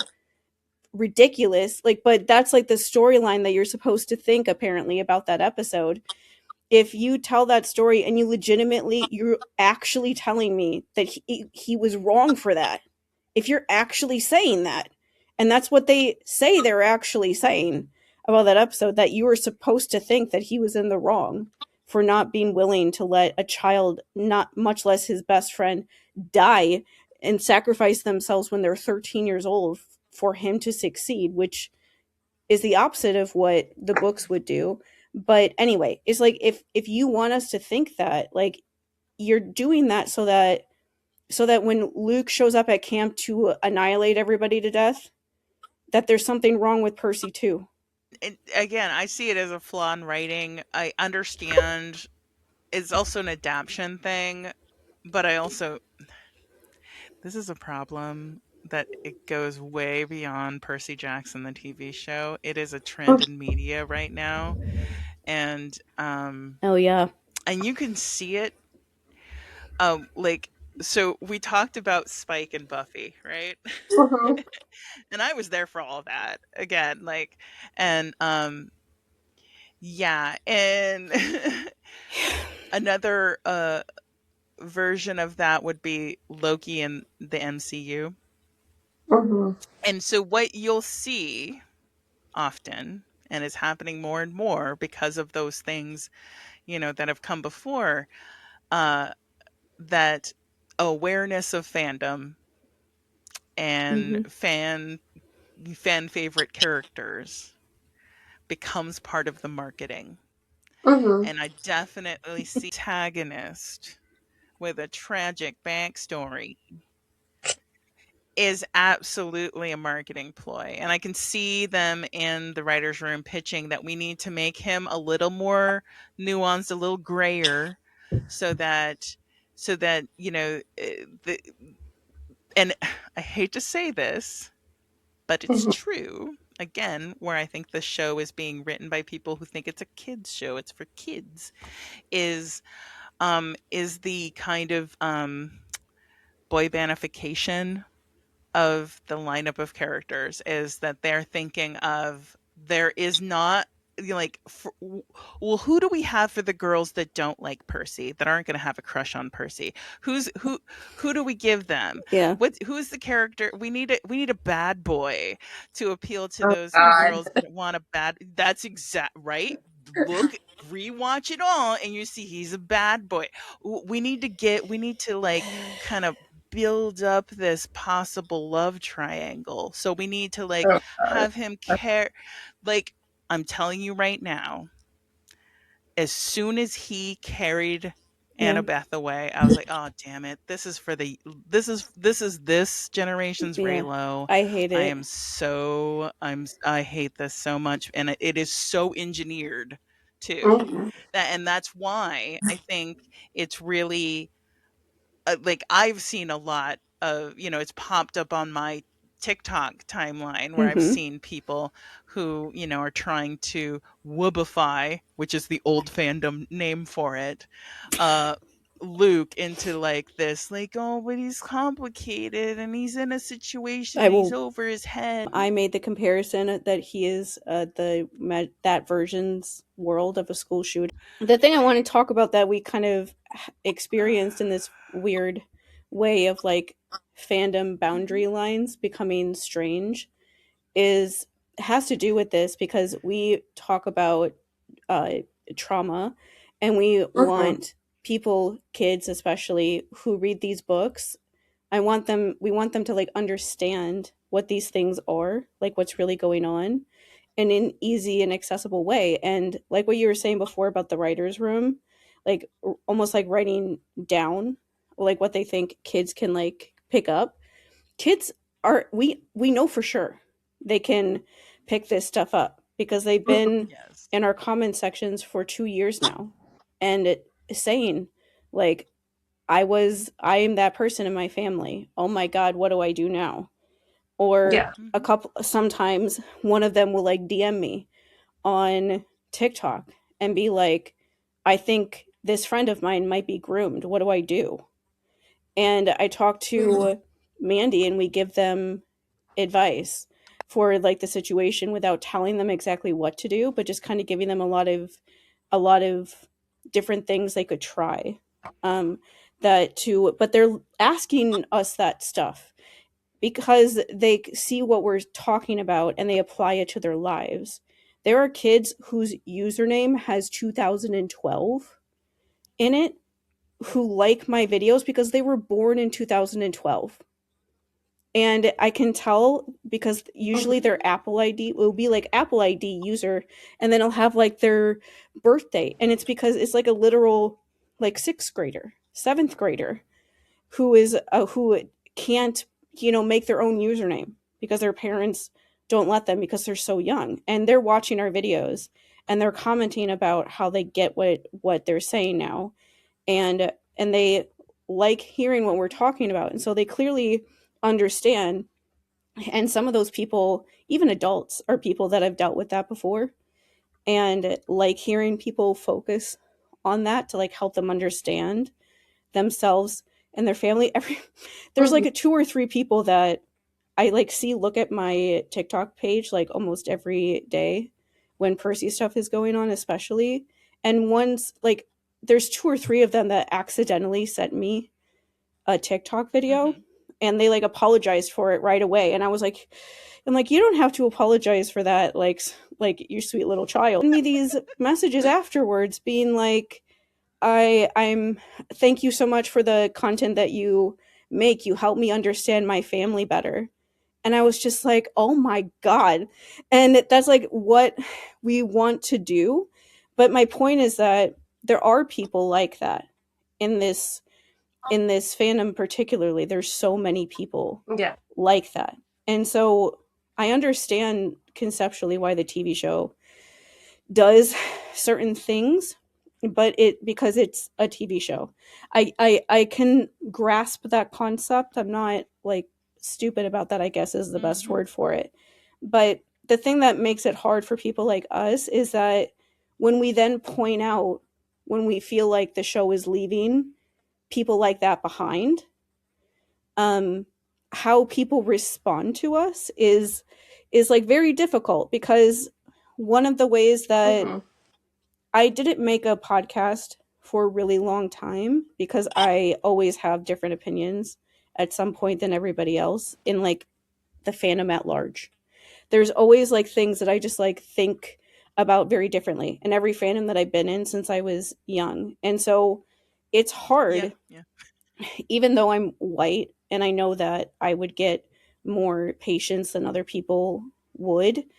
Um, I I don't a lot of the time though, and I don't know why that is, but it feels like I don't, at least for how like aggressive sometimes people can be towards the things that I say when I'm not trying to be that mean or anything like that exactly. But it is like a thing that it's hard to be in that space because you know that you're challenging people even if you don't mean to. And so if you say something or do something that people think is like too far, they don't give you any patience. They don't give you like any chance to like make it up or whatever. They're just done with you. And they just like forget about you and they move on. But it's like but these kids exist. They're in my DMs. Mm-hmm. They're Yeah, yeah. watching our videos. They're in our comment sections. They're there. We can't pretend like they're not there. And so I wanted to tell Mhm. this story because when the Percy Jackson season was going on, I feel like people must have thought that I like went diving off of a cliff, because when the 7th episode aired, I was just like done. I was like, I know what this show is doing. I can tell what they're doing with Luke. I've watched so many different shows in my life, and this is what every show does. They eventually renege on being like serious about the villain being a villain and try to humanize him and try to make their victim look worse. That's what almost everything does. Percy Jackson was special to me in the books because it never did that. It was one of the few things that never did that. It never gave like Luke had a sad, childhood, but they also immediately, like the scene when you find out what happened to his mom, immediately Thalia is like, do not feel bad for him. She literally says to Percy, do not feel bad for him. He is killing people. Mm-hmm. We do not have time to feel bad for him. He has done too many bad things. And Percy is like, yeah, I can't, because look at all these people that he's hurting. And so they do tell you that stuff, but they immediately tell you, but do not use this as a way to woobify him. So they are very like pointed about that. And so when this season was airing, uh, this was Yeah. a whole thing of what we were talking about before about fandom and like people involved in it getting mixed up. So Becky Riordan used to still follows us on Threads actually, and used to comment on a lot of the things that we would post about trauma related things. It was nice. And when I know that we're challenging how everyone else looks at this, because the amount of videos that I started to see when we Mm-hmm. first started making content calling themselves like Luke understanders and stuff, I understood that the fandom feels a certain way about him that we don't feel, and so us just like talking about this stuff would be challenging those thought processes and seeing if maybe people might change their mind or might not. But either way, we will be challenging them. And so having somebody like her around that like at least seemed to acknowledge our existence was like, please don't hate me so bad that you run me out of here. Because like literally like holding on to authority, this is the way I always look at authority, is that I only ever bring it up to shield myself when I'm afraid that people are going to attack me so bad that I won't be able to handle it. That is what I use authority for. That's the only thing I think authority is worth. I'm a child sex abuse victim. That's how we look at authority. Mm-hmm. Of like, you're worthless to me, except for the one time I could like bring you up to try to make people back off. Not even like you will do anything, just your like name being enough to make people second guess what you're going to do and like leave me alone. A lot of people saying online a lot of interesting things, but the thing that I posted about was that a lot of them was saying that Annabeth brought out the best in Luke and the worst in Percy. That was something that people kept saying. And I basically just made a post saying that Mm-hmm. I was saying this is an example of showing how easy it is for somebody who is like an abuser to like look good, because people think that she brings the best out in him because he didn't murder her. That's literally all it is. He didn't murder her in that scene, and so people are like, oh, maybe there's some good in him. And but like with Right. so it's like Yeah. I basically said like it shows how in society that people hold victims up to this impossible standard. You have to be perfect, and in the way that Percy has flaws, and so they say, oh, he's just like Luke, and he would be him if whatever, and Luke is given like so much like grace basically by people, and people have hope that he could be better because he does like one thing. But basically the post was basically saying like Way this too. is the way that like abusers versus victims are treated in society too, where it's why people never want to listen to victims basically. And so I posted that, and whatever, I was just like going on with my day. And then this is the only time that Becky Riordan commented on anything that we ever posted the entire time that the season was airing. And then she responds to that post where I'm saying that and says, next episode, there will be no hiding what Luke is. And it was one of the only things that she like responded to at all when the season was airing. Literally everywhere. I saw it in TikTok videos. I saw it on all of the updates account on Instagram. I went on Twitter and all the kids on Twitter were posting it everywhere. And I was like, this is crazy and everyone took that to mean that she meant that Luke would be showing that Luke would be a villain. Like everyone who was posting that was saying like, "Oh, I'm scared now for the next episode because the next episode must be bad. It must show him doing something to Annabeth or something that shows that he's a villain." And I honestly don't know why I don't know why I thought this, but like maybe this is just my trauma. But a couple hours after she posted that, this like thought just like popped in my head, and I was like, what if she means the opposite? Like, what if she means that in the next episode you watch it and you find out that he's the victim? And I was like, I don't want that to be true. So then the day after that, basically, I post something about how we noticed that in the 6th episode, Luke thinks that Percy has manipulated Annabeth against him. Like, he thinks that the reason why Annabeth won't join him is because of Percy, when he doesn't acknowledge that Kronos has actually done that to him. And she reposted that. And I was like, I looked at that and I was like, he's going to be a victim in the next episode. He's going to be the victim in the next episode. I know it. And I deleted the post that we made because I'm like, I don't want to look at this anymore, because that essentially means that she posted that knowing that we would not agree and that we wouldn't like it, because there's no way. She had seen things that we had posted for the year before that. She knows that we don't like it. It was posted under a post where I was talking about how frustrating it is being a victim in real life, because people treat Luke like you do what like your abuser does. There's no way that she thought that we would be okay with that. And so then in the 7th episode, when it started airing and I saw that he is the victim. That entire Yeah. episode is about what a victim he is. And then every person involved in the show has said that about that episode when they've been interviewed afterwards. But it doesn't matter. There's no other way to take that episode than to think that he was trying to make you feel bad for him. Like, to the point that they even have him be like, Annabeth lied to me. I'm like, you lied to her for years of her life. What are you talking about? Like, acting like you're so sad because Annabeth lied to you. Shut up. But it was just, I knew what they were doing the whole time. And I was just like, I cannot believe that she did that.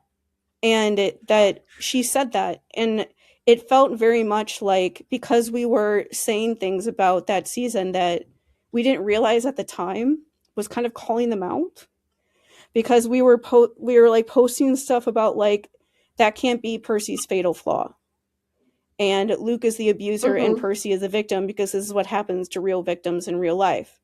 I had a post where I compared Percy and Annabeth to scapegoats and golden children that got 210,000 views on Threads. Like, we had so many things like that going on, and so it felt very much like her trying to like put us in our place, because she has never responded to anything that we've ever said since then. And I just stopped even acknowledging her, basically. But it's just because I'm not doing that. I know when somebody is telling me I can get the message, and I'll stop.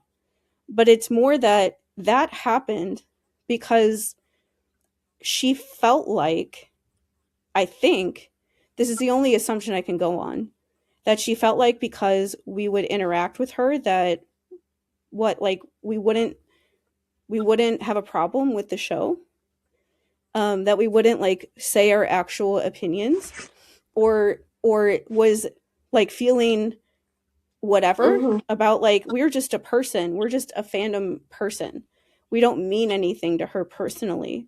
And so she wouldn't feel bad about saying that sort of thing, because we're saying things that she doesn't like, that she wouldn't want us to say, because we're saying things that go against what the show is actually trying to do. And the other thing too is it felt like a betrayal. And it felt like a betrayal because we did have Becky interact with our content in a way where we felt like she understood us. But also because, like, up until this season, we had the impression that the Riordans did not have the best opinion of Luke. I mean, you even look at how he's written in the original 5 books. There's something very cartoon villainish about him, where like, you know, he says the one-liners that you would expect of a typical kind of like comic book villain. And we lose that in this new like nuanced Luke, which I'm not necessarily that mad at, but like, I just had the impression based off of like Rick Riordan in interviews had said things like, you know, Luke doesn't get redeemed. And unfortunately he's in, you know, like, he's in the illusion fields, and like, he's going to have to be reborn to get redeemed. And Becky talked about how during early book signings, when they would have people cosplaying Luke, they'd be confused as to like, why do people want to be this character? What? We didn't think you would like him that much. They could be extremely regimented about that sort of thing, about their story, but it would make a weird dynamic between them and the writer's room. And Rick has mentioned in interviews that at a certain point you have to kind of like, the people that are making the show, you have to like let them just kind of do it. And if the writer's room all wants to do this certain thing, they're going to, instead of fighting them all about it, even if they don't like it, they're going to, you know, go more along with it. But it made sense to me about why some of the scenes with Luke are sort of there in season 2 especially, but they don't feel the way that they feel when you read the books, because I feel like there are certain things that he does that are bad. Like, he shows up at camp to kill everybody. He like pummels Percy's face and wants to hurt him to the point that Tyson has to fling him across the grass, which is my favorite thing about the finale. Tyson doing that to Luke. And so like, there are things that he's doing that are bad, that you can say is bad, that is scary, that makes him the villain. But the emotional side of him doing that isn't there. Like the characters aren't able to like sit there and think about or talk about how betrayed they really feel by him and those sort of things. And the way I imagine that is that because Rick and Becky are still involved in this show, they get them to do these certain things, but the emotional resonance is just not there because the other people who do the show, just like that's not the thing that they're focusing on. Like the finale was focused on setting up Thalia being a big bad somehow for some reason. I don't know, but that's like what the that's what the finale was focused on. Like they made Poseidon seem like such a great person when the entire time I was watching that scene, I was thinking, you raped Medusa. Why go away? I don't want to see you talk about what a great dad you raped Medusa. Rapists are not good dads. Like I can say that. Rapists are not good dads. They're not. And so but they were doing that to make Zeus look worse. Right. That's like why they were doing that. Well, to like, have him be the good one, basically, to like counteract that with, because they were doing the whole Percy and Thalia thing. That's what that was supposed to be. I understand these things, and I even understand why the Riordans have let them kind of do this stuff. But it's also a thing that, like, if the kids that watch our videos are here, and they are here, where are they going to go?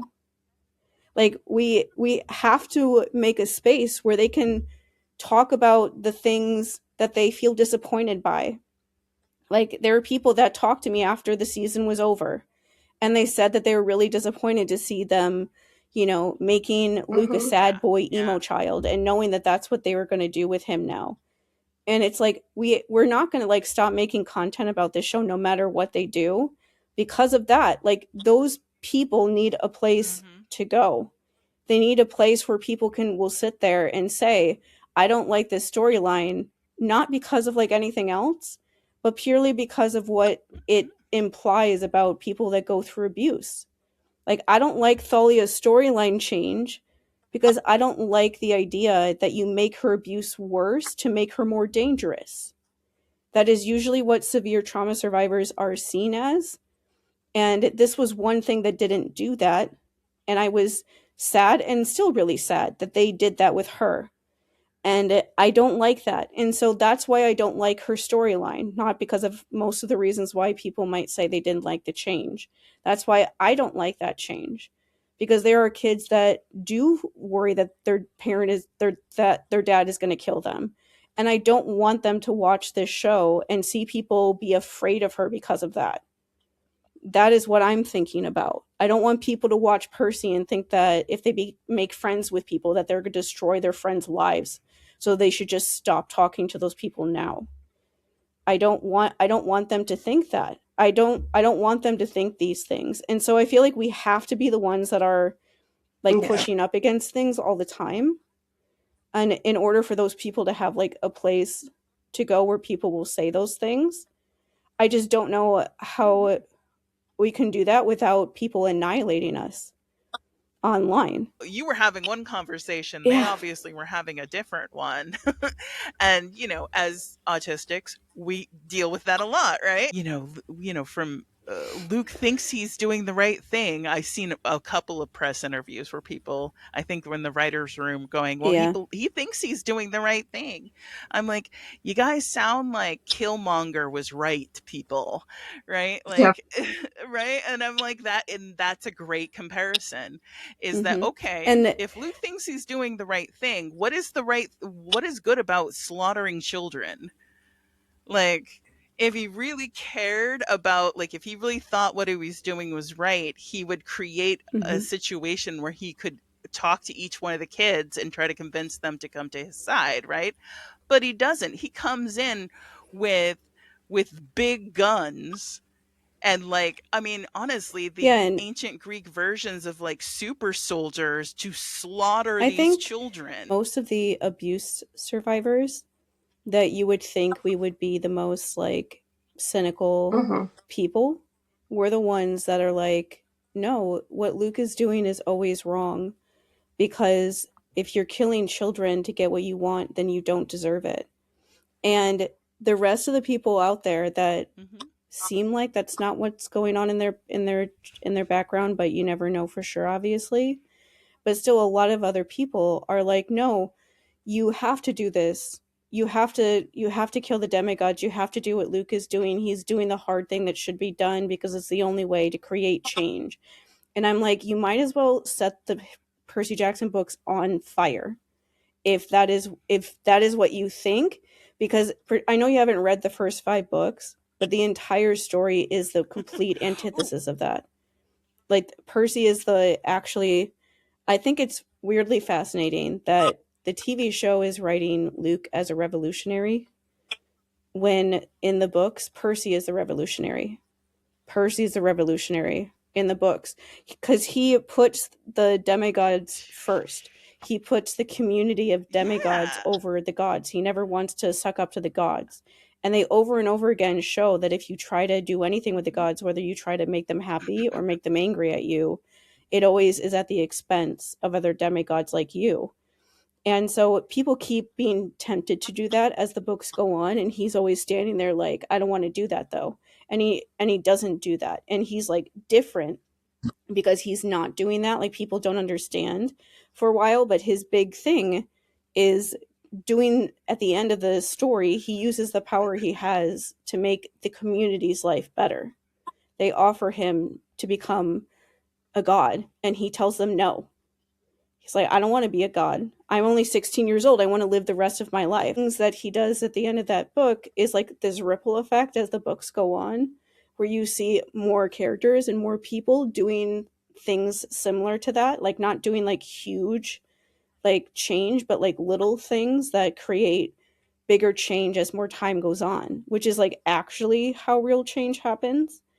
That's actually how it happens. It's not like the dramatic thing that I think everybody who's white at least fantasizes about, that like everything will be on fire for 2 days and then magically everything will be fixed or something. That's not how that works. And so the books is that's why I've always loved the books so much and always will, is that that's like that's the story in the books. Like the books that are now coming out, like, 20 years later, are having like monsters that are deciding that they don't want to be monsters because Percy and his friends went to Tartarus and talked to them and told them, you don't have to do this if you don't want to. And they are deciding that they don't want to do that anymore, and they're joining camp and being like welcomed by Hmm. demigods there, and they realize that they actually get to choose, and that they don't want to, and they acknowledge the fact that powerful beings like Kronos and other monsters were using them, and they don't want to be used like that anymore. They just didn't think they had another option. And that is things that happen because Percy did that to the gods like all those years ago. And so it's really weird to see like the difference, I guess. And I guess I I want fandom in general to be a place where you can enjoy the thing that you're talking about, even if the people who make it don't agree with you. Like, it doesn't matter. Like, there were kids, like Hmm. teenage kids on Twitter. It was really interesting. Yeah, yeah. I look at the kids on Twitter talking about Percy Jackson just to see what they're doing. And there was one of them that started a very good discussion where she was talking about Luke and Annabeth. And she was saying that it's Hmm. emotional incest. And she was like saying all the words that we say, and I was like, oh, you're my new favorite child. And I told her to go and like watch us. I told her like the name of our podcast if she wanted to listen or Yeah. not, that we talk about those things a lot. And like, but her tweet got like a lot of views, and it started this huge discussion where some people on there were upset because they don't want to think about Luke like that. And then but then like people were like bringing up scenes, like they brought up the scene in the 7th episode when Annabeth is still being like held hostage or whatever, and he says to her like everything comes back, like things come back like they should or Hmm. whatever. And he's like looking at like her dagger, but he's obviously talking about her. People started talking about that scene and saying that that's creepy and that's weird, and he's a freak for talking about Annabeth that way, and how Yeah. like scary it is that he was talking about her like that. the writer of that episode probably did not mean it like that at all. She's done interviews where I really don't think that she meant it like that. But you, as like the watcher of the show, you can talk about it like that. And so I posted something in response to somebody on there where I pointed out the fact that Luke hates Percy because he thinks that Annabeth won't join him because of Percy. And he thinks that that's the only thing stopping her is Percy. And that's why he's always so mad at Percy. And that girl was like, yeah, that's absolutely what's going on. And so then people started talking about that. And it just like created this discussion where, and the girl that started the discussion was like, the writers of the show are never going to do this. They didn't even like make Gabe an obviously abusive person when he was. She's like, they're not going to, she's like, I don't think the writers have the guts to do this sort of story to like make it obvious that Luke is grooming Annabeth and things like that. But the point I was trying to make with some of those kids that I hope that they understand is that doesn't matter. There are still scenes in the show right now that you can take and say, this is him grooming Annabeth. And even if the show doesn't like set out to do that, or it doesn't want you necessarily to think that, you have a brain and you can think for yourself. If you have had that happen to you, or a friend had that happen to them, or you've just like heard a story that affected you a lot and you want to use that as an example, you can, and there's nothing they can do to stop you. And that's like why I think the whole thing that like fandom feels like you have to be right is such a toxic thing. Because if you let yourself just say the things that you believe because you believe them, and you can use things in the text or the books or the show to back up what you're saying, you can't be wrong in that way then. There isn't like a right or wrong, but like for right now, people feel like they have to like fall in line with the idea that everyone else is saying. Like people act like we said that World War II was a good thing when we say that Percy's fatal flaw is not personal loyalty. They get so mad when we say that because it's like one of those things in the fandom that everyone just says that that's his fatal flaw, and so they've never considered that it might not be until we started saying that, and then a bunch of other people started being like, no, you're actually probably right about that. And like started like being able to like say it, but like somebody has to say it first. And I just like want more people to feel like they can do that. And it's hard, like I get it. People are mean when you say things that they don't want to think about because they have this idea like set in their mind and they don't want to like think further. Mm-hmm. But it's like fandom it's not gonna die, but it's not gonna be what it should be for kids. And that's like always my thing, and like why I said the stuff about Epic the musical that got me like eviscerated for a while online too, is that when that happened, I thought of like the kids in that fandom, that because I remember what I felt like when I was younger. Like we brought up Spike and Buffy. The scene in season 6 when they wanted to make super duper gigantically mega sure that you wouldn't like Spike anymore, even though I still liked him after that in spite of them, because I could tell even when I was that age, that happened when I was in high school, I could tell that that's what they wanted me to think. And I was like, he would never, he wouldn't do something this horrific. But if you don't know what I'm talking about, they basically did a scene where they did a scene where Spike goes into the bathroom and tries to rape Buffy. And the scene is very scary. James Marsters, who played Spike, has done many interviews for many years where he said that when he was filming the scene, he had to go off screen and vomit because he was like sick, literally sick, that he had to act this out. And it was a traumatic event in his life that they made him act a scene like that out. Yep. It was traumatic that they made Sarah Michelle Gellar go through that. And like me, when I was a teenager who had been sexually abused by my dad at that point for almost 10 years, and he was still in my life, I still was living at home. He could come, he didn't live with us at the time, but he could come over to my house at any time and just terrorize everybody. He was very much in my life then. I watched that. Do you think that was good for me?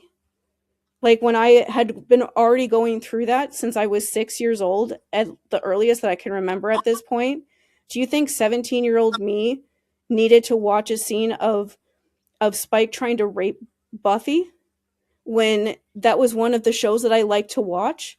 And I liked Spike and Buffy because before that happened in that season, he was somebody that she could be honest about the stuff that she was feeling about being brought back to life when she didn't want to. And it was like a nice thing to see her find somebody that she could just be honest about this big secret about. And then it turned into that. Like, do Mm-hmm. you think that people like me needed to watch that and have that in our minds? Like, of course not.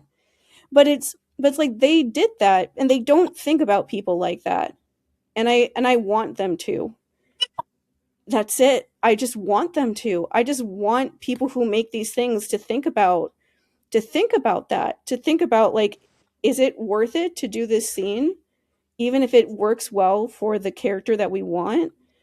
If like what it's the thing that's hard with this stuff is I feel like when things like that happen with him or with Bucky Barnes or with Percy Jackson or even like basically everything that I've ever loved, like how Star Wars dealt with stuff, how even BBC Sherlock dealt with stuff, Doctor Who, um, Skins, every Harry Potter, everything that I can ever remember loving.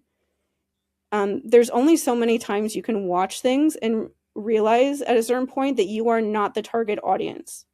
And not only are you not the target audience, the people who made the show don't even acknowledge that you exist. And I'm just really tired of that, especially when our trauma is used as entertainment, but it will not be used for people like us to feel included.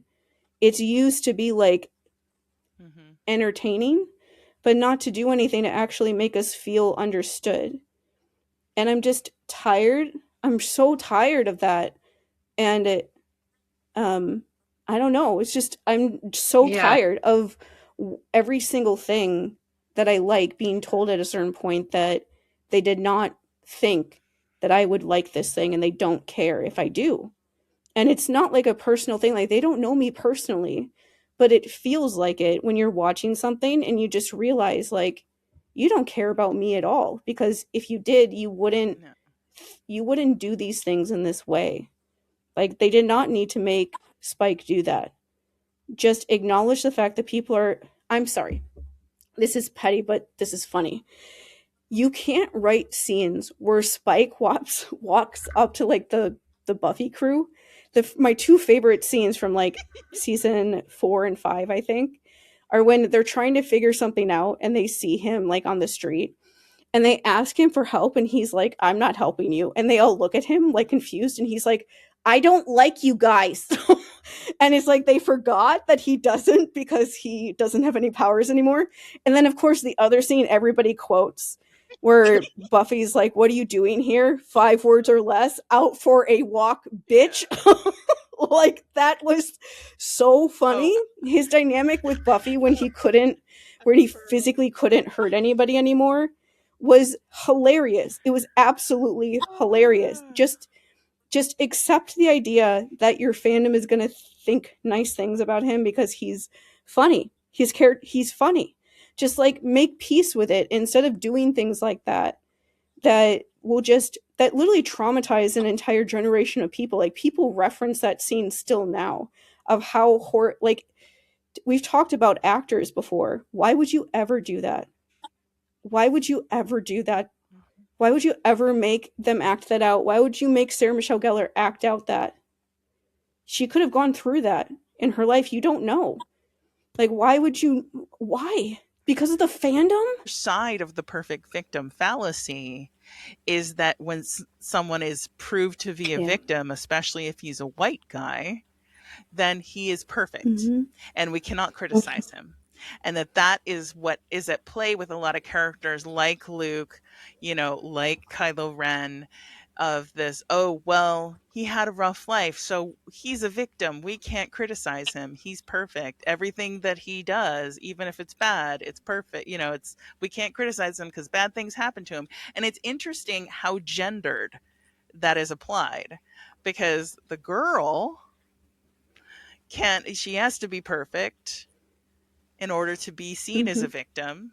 And the boy is perfect because he was a victim. And that definitely, that's Mhm. misogyny for you. But also I think it's this is indicative how we talk about these things too. And that is part of like where people are afraid to be wrong. They're also afraid to cross that very like ingrained misogyny within all of us, that even without having to call it out, we all see it happen again and again and again, where people hesitate to say anything about that character because he was a victim. Something bad happened to him.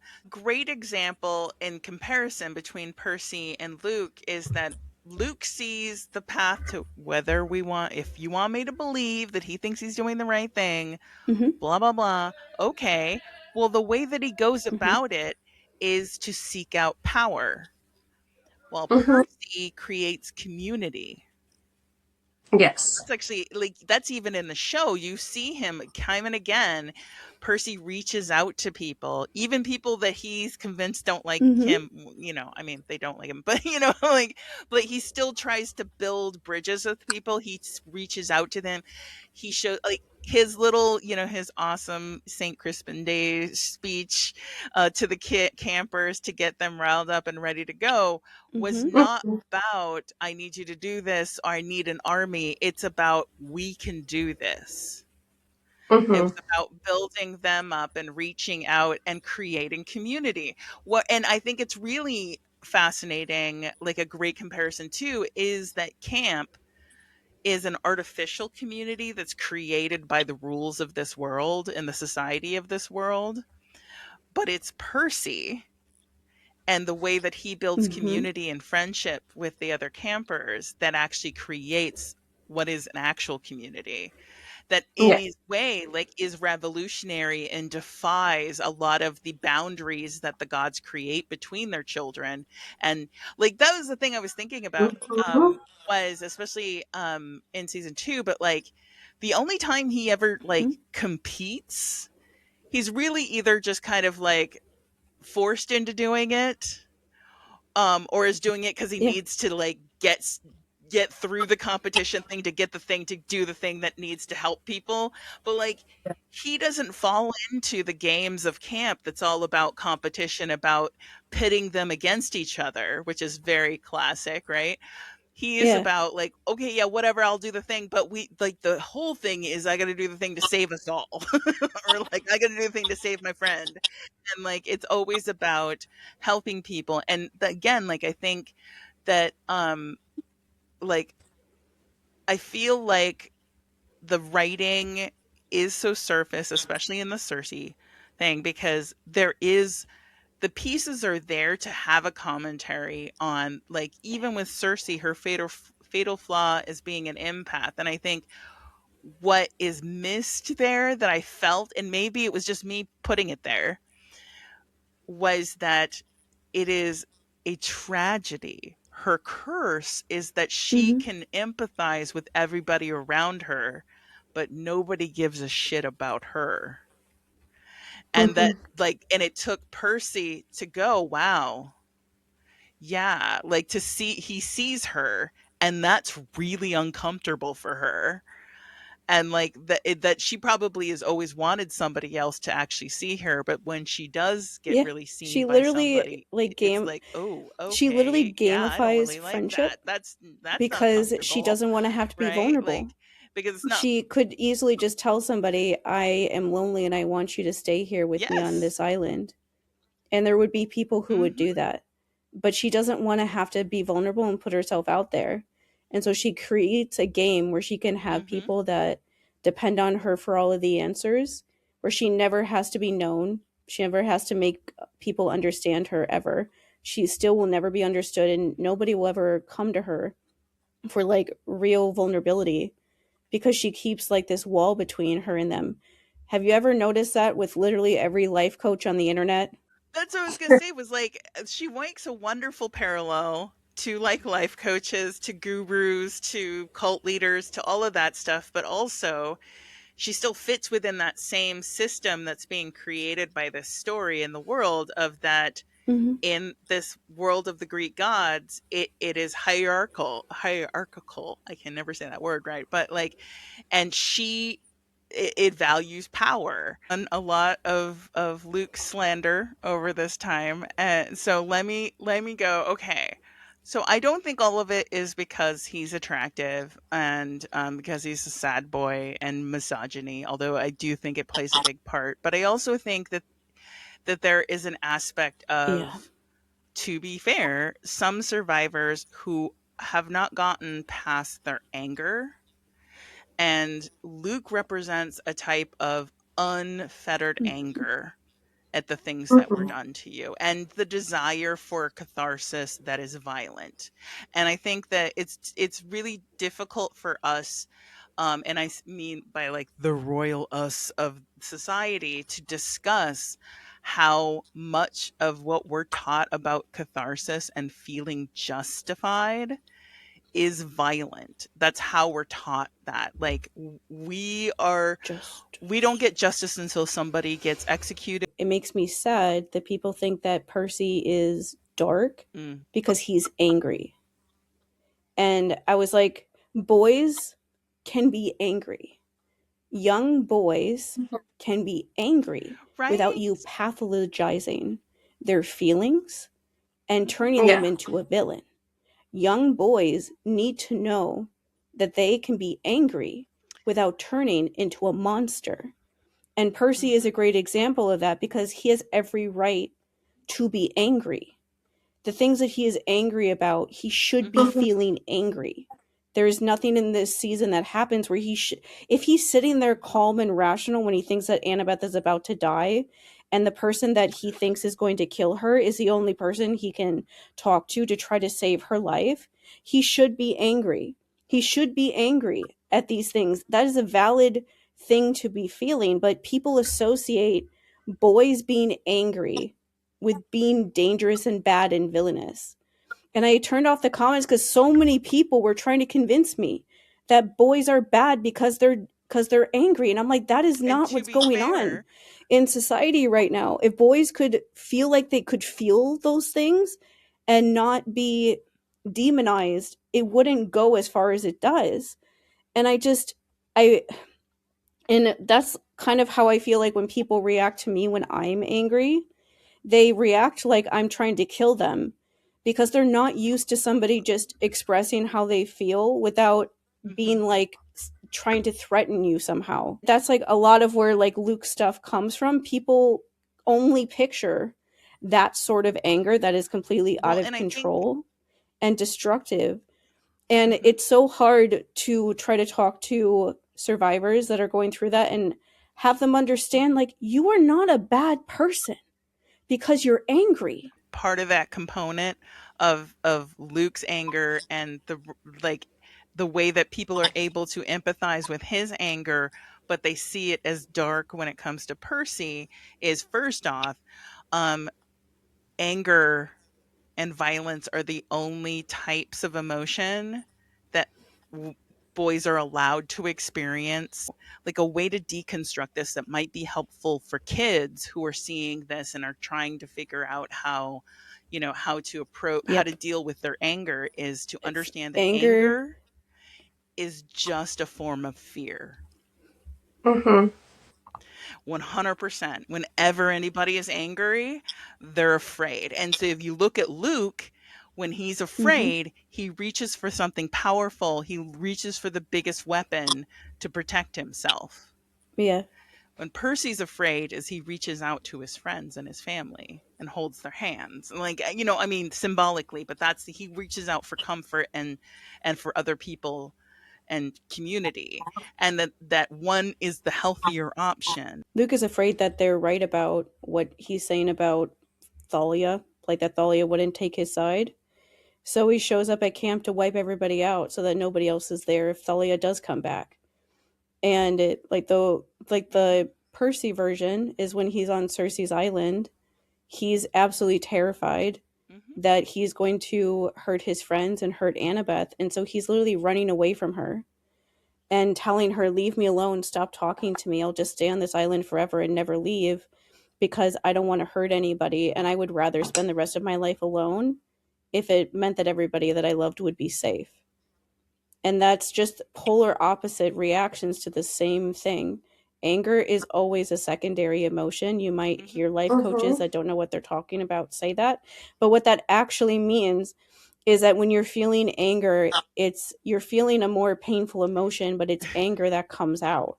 When I'm angry about things that people say about sex abuse victims, I'm extremely hurt by what they have said, but it's anger that comes out because that's an easier way for me to deal with it because I don't want to cry on camera and nobody Hmm. wants to see me crying all the time.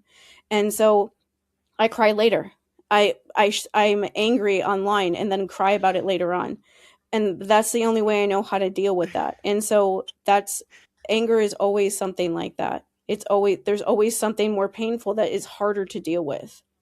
Anger is easily to access. And honestly, go for the parallel of the manosphere even more, right? Like I Mm-hmm. feel like he is such like a wonderful, fruitful like example of incel type of dudes, school shooter type of dudes, then show us the guy that gets them there. Show us that dude that goes to those message boards, that tells these guys, it's not you, it's those girls. Luke at this point is like a school shooter, but the show is trying to tell us that he's a revolutionary that's necessary to move society forward.